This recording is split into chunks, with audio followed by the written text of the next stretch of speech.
పరకామణి అంశం చాలా సున్నితమైన అంశం, భక్తుల మనోభావాలతో ముడిపడినటువంటి అంశం. పరకామణి అంటే మనం శ్రీవారి ఆలయంలో హుండీలో సమర్పించినటువంటి కానుకలు లెక్కించే ప్రాంతాన్ని పరకామణి అంటారు. పరకామణిలో 2023లో రవికుమార్ అనే వ్యక్తి అక్కడ ఉన్నటువంటి నగదును దొంగలిస్తూ విజిలెన్స్ వారికి పట్టుబడడం జరిగింది. పట్టుబడినప్పుడు వారిని చట్టరీత్యా వారి మీద చర్యలు తీసుకోకుండా వారిని తప్పించేయడానికి ఏ రోజైతే దొరికాడో ఏ విధంగా శిక్షించాల్సింది పోయి ఏ విధంగా తప్పించాలని చెప్పి ఆలోచనతో అప్పటి ప్రభుత్వం అప్పటి ధర్మకర్తల మండలిలో ఉన్నటువంటి పెద్దలు అధికారులు ప్లాన్ చేసి వారిని లోక్ అదాలత్ స్వామివారి సొత్తు కాజేసిన దొంగని లోక్ అదాలత్లో కాంప్రమైజ్ చేసి తిరిగి స్వామివారికి దాదాపు 40 కోట్ల రూపాయల ఆస్తిని స్వామివారి పేరుతో బదలాయించారు. దొంగని దాతగా చేసిన ఘనత గత ప్రభుత్వానికి చెందుతుంది.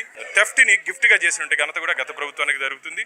ఈ రోజు హైకోర్టు ఏసీబీని సిబిసిఐడిని ఎంక్వైరీకి ఆర్డర్స్ చేసింది. ఈ రోజు కూడా తిరుపతిలో ఎంక్వైరీ జరుగుతోంది.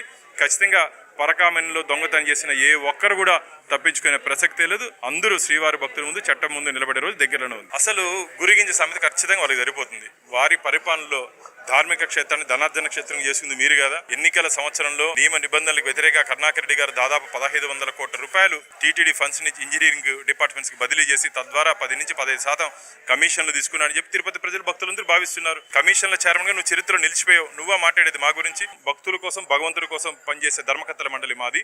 ఇట్లా ఉద్దేశపూర్వకంగా మా మీద మసుపూసే కార్యక్రమం చేస్తున్నారు. ప్రజలు కానీ భక్తులు కానీ ఎవరు దీన్ని నమ్మే పరిస్థితి లేదు. ఈరోజు స్వచ్ఛమైన ఆవు నెయ్యితో స్వామివారి ప్రసాదాలు మేము చేస్తున్నాం. ఆ కల్తీ నెయ్యి వ్యవహారం ఆ కల్తీ ప్రభుత్వం ఉన్నప్పుడు జరిగిందే తప్ప నాణ్యమైనటువంటి నెయ్యితో స్వామివారికి మేము ప్రసాదాలు చేస్తున్నాం. భక్తులు ఎవరు ఆందోళన ఆవేదన చెందాల్సిన అవసరం లేదు.